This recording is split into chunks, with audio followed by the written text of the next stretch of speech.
आज पॉलिटी का राष्ट्रपति चैप्टर है। राष्ट्रपति पद की अर्हताएँ अनुच्छेद 58 में है। भारत का नागरिक होना चाहिए और 35 वर्ष की आयु पूरी कर चुका होना चाहिए। लोकसभा का सदस्य निर्वाचित होने की योग्यता रखता हो, किसी लाभ के पद पर न हो। भारत में राष्ट्रपति का निर्वाचन किस प्रकार होता है, तो इसका आंसर होगा अप्रत्यक्ष मतदान से, आनुपातिक प्रतिनिधित्व से, एकल संक्रमणीय पद्धति द्वारा। अगला सवाल है, भारत के राष्ट्रपति के चुनाव में मतदान कौन करता है? इसका आंसर होगा राज्यसभा, लोकसभा और राज्यों व केंद्र शासित प्रदेशों की विधानसभाओं के निर्वाचित सदस्य के द्वारा राष्ट्रपति का निर्वाचन होता है।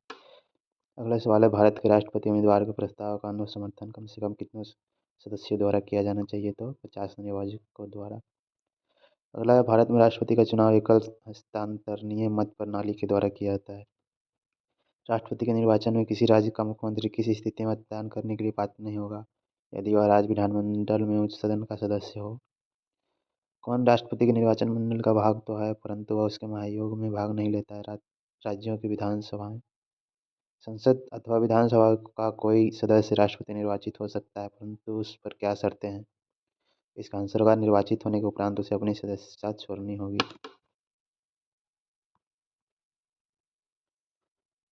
अगला सवाल है, संसद के लिए राष्ट्रपति का अभिभाषण कौन तैयार करता है? इसका आंसर होगा केंद्रीय मंत्रिमंडल। राष्ट्रपति की मृत्यु, पद त्याग अथवा हटाए जाने पर पद की रिक्ति को 6 माह के सीमा के भीतर भरना होता है। भारत के राष्ट्रपति चुनाव में उत्पन्न विवाद का निपटारा सर्वोच्च न्यायालय में किया जाता है। भारत के राष्ट्रपति को उसके कार्यकाल की समाप्ति से पूर्व किस प्रकार पद से हटाया जा सकता है? महाभियोग के द्वारा। भारत के राष्ट्रपति को उसके पद से हटाने का अधिकार किसे प्राप्त है? संसद को। अगला सवाल है, संघ की कार्यपालिका शक्ति किस अनुच्छेद के अंतर्गत राष्ट्रपति में निहित होती है? अनुच्छेद 53। अनुच्छेद 61 के अंतर्गत राष्ट्रपति पर महाभियोग संसद के किस सदन द्वारा प्रारंभ किया जा सकता है? संसद के किसी भी सदन। भारतीय संविधान का कौन सा अनुच्छेद राष्ट्रपति के लिए पुनर्निर्वाचन की पात्रता निर्धारित करता है? अनुच्छेद 57।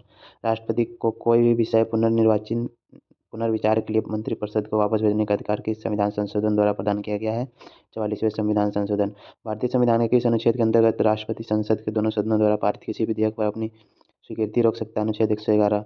किसी अनुच्छेद के अंतर्गत राष्ट्रपति कुछ आकस्मिकताओं में राज्यपाल के कार्यों के निर्वहन हेतु बंद कर सकता है? अनुच्छेद 166 में। राष्ट्रपति से संबंधित महत्वपूर्ण अनुच्छेद। अनुच्छेद 52 में है भारत का एक राष्ट्रपति होगा। अनुच्छेद 53 में है संघ की कार्यपालिका शक्ति। अनुच्छेद 54 में है राष्ट्रपति का निर्वाचक मंडल। अनुच्छेद 55 में है राष्ट्रपति के निर्वाचन की रीति। अनुच्छेद 56 है राष्ट्रपति की पदावधि। अनुच्छेद 57 है पुनर्निर्वाचन के लिए पात्रता। अनुच्छेद 58 है राष्ट्रपति निर्वाचित होने के लिए अर्हताएँ। अनुच्छेद 59 है राष्ट्रपति पद के लिए शर्तें। अनुच्छेद 60 है राष्ट्रपति द्वारा शपथ या प्रतिज्ञान। अनुच्छेद 61 है राष्ट्रपति पर महाभियोग चलाने की प्रक्रिया। अनुच्छेद 62 है राष्ट्रपति का पद रिक्त होने की स्थिति में उसे भरने के लिए निर्वाचन का समय और आकस्मिक रिक्ति को भरने के लिए निर्वाचित व्यक्ति की पदावधि। अनुच्छेद 72 है क्षमा आदि की और कुछ मामले में दंडादेश के निलंबन, परिहार और लघुकरण की राष्ट्रपति की शक्ति। अनुच्छेद 73 है संघ की कार्यपालिका शक्ति का विस्तार। राष्ट्रपति को मृत्युदंड मामले में समाधान करने की शक्ति प्राप्त है, किंतु राज्यपाल के पास यह शक्ति नहीं है। ज्योग्राफी में भारत में रामसर स्थलों की कुल संख्या 75 है।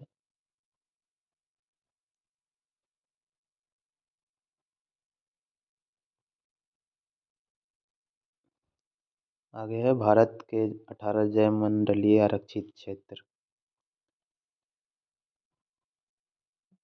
पहला है नीलगिरी, जो 1986 में स्थापित हुआ था, तमिलनाडु, केरल और कर्नाटक राज्य में है। दूसरा है 1988 में स्थापित नंदा देवी, जो उत्तराखंड राज्य में है। तीसरा है नोकरेक, जो 1988 में स्थापित हुआ था, मेघालय में है। चौथा है मन्नार की खाड़ी, 1989 में है, तमिलनाडु में। पाँचवा है सुंदरवन, 1989 में स्थापित हुआ था, यह पश्चिम बंगाल में। छठा है मानस राष्ट्रीय उद्यान, 1989 में स्थापित हुआ था, असम में है यह। सातवां है ग्रेट निकोबार, यह 1989 में स्थापित हुआ था, ये अंडमान निकोबार में है। आठवां है 1994 में स्थापित सिमलीपाल वन्यजीव अभयारण्य, जो उड़ीसा राज्य में है। नौवां है डिब्रू सैखोवा वन्यजीव आरक्षित क्षेत्र, जो 1997 में स्थापित हुआ था वो असम राज्य में है। अगला है दिहांग दिबांग जो 1999 में स्थापित हुआ था अरुणाचल प्रदेश में। अगला है पंचमढ़ी जो 1999 में स्थापित हुआ था मध्य प्रदेश राज्य में।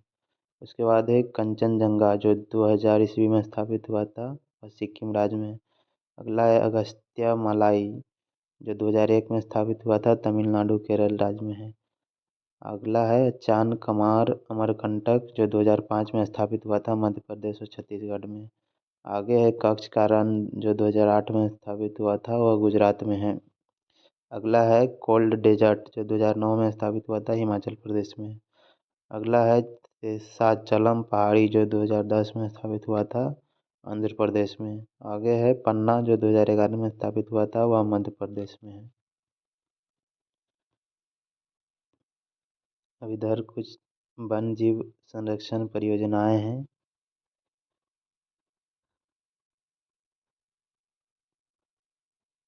पहला है बाघ परियोजना जो 1973 में स्थापित किया गया था। यह बाघों की संख्या में कमी को रोकने तथा उनकी वृद्धि करना इनका प्रमुख बिंदु था। दूसरा है गिद्ध संरक्षण परियोजना जो 2006 में लाया गया था तीव्रता से लिप्त होते गिद्धों को बचाने के लिए। तीसरा है गिर सिंह परियोजना जो 1973 में लाया गया था। आगे है हाथी परियोजना जो 1992 में लाया गया था। अगला है कस्तूरी मृग परियोजना जो 1970 में लाया गया था। उसके बाद है लाल पांडा परियोजना जो 1996 में लाया गया था। सातवां है थामिन मृग परियोजना जो 1977 में लाया गया था। अगला है कछुआ संरक्षण परियोजना जो 1975 में लाया गया था। उसके बाद है गैंडा परियोजना जो 1987 में लाया गया था। 10वां है घड़ियाल परियोजना जो 1975 में लाया गया था। पहला सवाल है नाभिकीय रिएक्टर में भारी जल का प्रयोग क्यों किया जाता है, तो इसका आंसर होगा न्यूट्रॉन की गति को कम करने के लिए। अगला सवाल है ट्रांस यूरेनियम तत्वों का संश्लेषण किसके द्वारा किया गया था, ग्लेन टी सीबोर्ग के द्वारा। रेडियोधर्मी क्षय क्या है, नाभिकीय पदार्थों की नैसर्गिक क्षय। पॉजिट्रॉन की खोज सी.डी. एंडरसन ने किया था। Fast breeder test reactor uranium carbide एवं प्लूटोनियम कार्बाइड मिश्र ईंधन का प्रयोग किया जाता है तथा शीतलक के रूप में द्रवित सोडियम का प्रयोग किया जाता है। तारों में अक्षय ऊर्जा होने का कारण है हाइड्रोजन का हीलियम में परिवर्तन होना।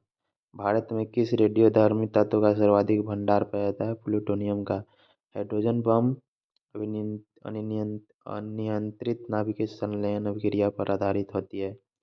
विद्युत उत्पादन के लिए यूरेनियम धातु का उपयोग किया जाता है। रेडियोधर्मी रेडियोधर्मी पदार्थ कौन से कण उत्सर्जित करते हैं, इसका आंसर होगा अल्फा बीटा गामा। सूर्य नाभिकीय संलयन के द्वारा अपनी ऊर्जा का निर्माण करता है। रेडियो सक्रिय तत्वों के उपयोग अधिक उपज देने वाले बीजों के विकास में, खाद्यान्न के विकिरण प्रसंस्करण में, मांस उत्पादों, फलों और सब्जियों के संरक्षण में, कैंसर के उपचार में, भूमिगत पाइपों में रिसाव पता करने के लिए। अगला सवाल है नाभिकीय रिएक्टर में मंदक के रूप में ग्रेफाइट या भारी जल का प्रयोग किया जाता है। ब्रीडर रिएक्टर से क्या तात्पर्य है, ऐसा रिएक्टर जो विखंडित होने वाले पदार्थ को विखंडन की मात्रा से अधिक उत्पन्न करता हो। अगला सवाल है कोबाल्ट 60 का प्रयोग विकिरण चिकित्सा में क्यों किया जाता है, गामा किरणों के कारण। अगला सवाल है मेसॉन की खोज किसने किया था, हिडेकी युकावा। भारत में कौन सा नाभिकीय ईंधन सर्वाधिक पाया जाता है, थोरियम। भारत में अणु बम का विकास किसने किया था, डॉक्टर राज रमन्ना ने। अगला सवाल है परमाणु रिएक्टर का प्रयोग कहाँ किया जाता है, आणविक भट्ठी में। अगला सवाल है साइक्लोट्रॉन को त्वरित करने वाला अणु कौन सा है, प्रोटॉन। अगला सवाल है विद्युत उत्पादन के लिए परमाणु ऊर्जा संयंत्रों में यूरेनियम समस्थानिक का उपयोग किया जाता है, यूरेनियम 235 का। भारत का प्रथम परमाणु संयंत्र कौन सा है, तारापुर जो महाराष्ट्र में है। अगला सवाल है परमाणु बम नाभिकीय विखंडन के सिद्धांत पर आधारित है, इसके विपरीत हाइड्रोजन बम नाभिकीय संलयन के सिद्धांत पर। भारत में कौन सा परमाणु संयंत्र भूकंपीय पेटी में स्थित है, नरोरा और बुलंदशहर। वर्ष 1938 में नाभिकीय विखंडन की खोज ऑटोहन एवं फ्रिट्ज स्ट्रॉसमैन ने किया था। यूरेनियम विखंडन की सतत प्रक्रिया रखने में किस कण की जरूरत होती है, न्यूट्रॉन की। आगे है भारत में स्थापित प्रमुख परमाणु ऊर्जा केंद्र। तारापुर महाराष्ट्र में है, जिसका क्षमता है 1400 मेगावाट। अगला है रावतभाटा, जो राजस्थान के कोटा में, इसका है 1180 मेगावाट। आगे है कलपक्कम, जो तमिलनाडु में है, 440 मेगावाट क्षमता है इसकी। नरौरा, जो उत्तर प्रदेश में, इसकी भी 440 मेगावाट क्षमता है। काकरपारा, जो गुजरात में है, 1140 इसकी क्षमता है। कैगा, जो कर्नाटक में है, इसका 880 क्षमता है मेगावाट। और कुंडनकुलम, जो तमिलनाडु में है, इसका क्षमता है 2000 मेगावाट। वर्ष 1942 में पहले परमाणु रिएक्टर का निर्माण एनरिको फर्मी ने किया था। किस मौर्य शासक ने दक्कन की विजय प्राप्त की थी? इसका आंसर होगा चंद्रगुप्त मौर्य ने। अगला है, यह किस अभिलेख से प्रमाणित होता है कि चंद्रगुप्त मौर्य का प्रभाव पश्चिम भारत पर था?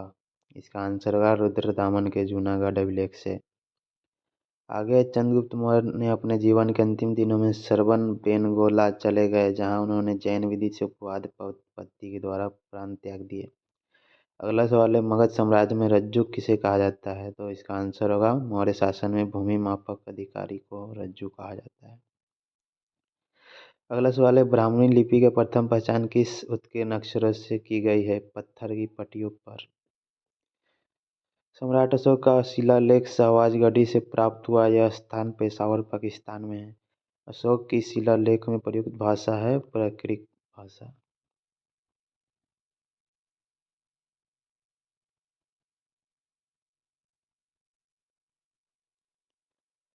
अशोक ने बौद्ध होने के बाद भी हिंदू धर्म में आस्था नहीं छोड़ी। इसका प्रमाण किससे मिलता है? इसका आंसर होगा देव नाम पिए पियदर्शी, देवों का प्यार। अगला सवाल है, प्राग अशोक ब्राह्मणी लिपि का पता किस स्थान से चलता है? तो श्रीलंका के अनुराधापुर से। अगला सवाल है, सारनाथ स्तंभ का निर्माण अशोक ने करवाया था।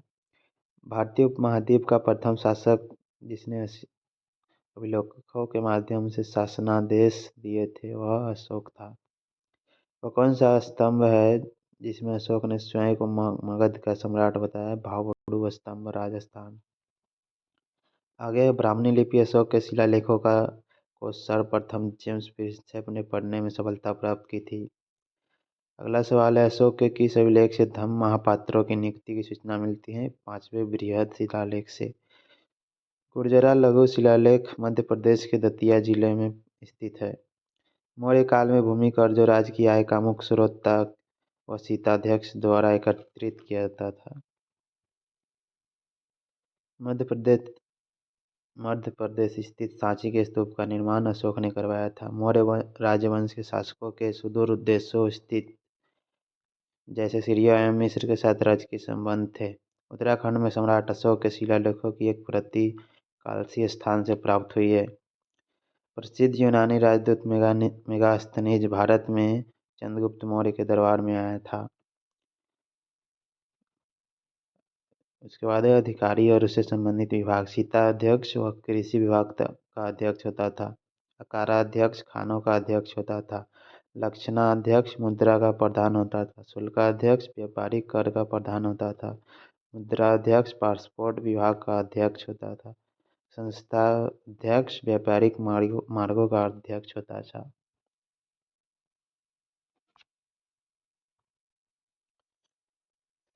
आगे है अशोक के अभिलेखों की खोजकर्ता। धौली अभिलेख को किट्टो ने खोजा था 1837 में। भाबरू शिलालेख को कैप्टन बर्ट ने 1840 में खोजा था। बरावर और नागार्जुनी गुफा को हैरिंगटन ने 1785 में खोजा था। दिल्ली टोपरा अभिलेख को कैप्टन फोलियर ने 1785 में खोजा था। दिल्ली मेरठ स्तंभ लेख को पैड्रे ट्रीपैंथेलर ने 1750 में खोजा था। मानसेहरा अभिलेख को कैप्टन ले ने 1889 में खोजा था। कालसी शिलालेख को जैन फॉरेस्ट ने 1860 में खोजा था। रुमिनदेई को फिहरर ने 1896 में खोजा था। जौगढ़ अभिलेख को सर वाल्टर इलियट ने 1850 में खोजा था। गिरनार अभिलेख को लेफ्टिनेंट कर्नल टाड ने 1822 में खोजा था। शहबाजगढ़ी को एक फ्रांसीसी अधिकारी ने 1836 में खोजा था। इलाहाबाद स्तंभ लेख को टी.एस. भट्ट ने 1834 में खोजा था। मास्की अभिलेख को बीडे ने 1915 में खोजा था। निगाली सागर अभिलेख को फिहरर ने 1895 में खोजा था। रामपुरवा अभिलेख को करलाई ने 1872 में खोजा था। सारनाथ स्तंभ को ऑरेल स्टाइन ने 1905 में खोजा था। मौर्य काल में व्यापारियों के संगठन को संभूत संस्थान और समव्यावहारिक तथा व्यापारी के नेता को सार्थवाह कहा जाता था। सबसे बड़ा गिरजाघर है basilica of Saint Peter, Vatican. सबसे ऊंची मीनार है हसन मस्जिद जो मोरक्को में है। सबसे बड़ा गुरुद्वारा श्री हरमंदिर साहिब, अमृतसर, पंजाब में है। सबसे बड़ा पुस्तकालय कांग्रेस पुस्तकालय, वाशिंगटन डीसी में है। सबसे बड़ा stadium the great strove stadium, Prayag. सर्वाधिक वर्षा वाला स्थान मानसीराम, मेघालय, भारत। सबसे बड़ी खाड़ी गल्फ मेक्सिको की खाड़ी। सबसे छोटा पक्षी है हमिंगबर्ड। सबसे बड़ा इंडोर स्टेडियम सुपरडोम जो यूएसए में है। सबसे व्यस्तम बंदरगाह शंघाई बंदरगाह, चाइना। सबसे बड़ा हवाई अड्डा हडर्सफील्ड जैक्सन अटलांटा अंतर्राष्ट्रीय एयरपोर्ट। सबसे बड़ा विस्तृत जलमग्न डेविस जलमग्न ग्रीनलैंड एवं बाफिन द्वीप। सबसे नीची पहाड़ी बुकिट टासन, ब्रुनेई। सबसे बड़ी रेल सुरंग सेंट गोथार्ड, स्विट्जरलैंड।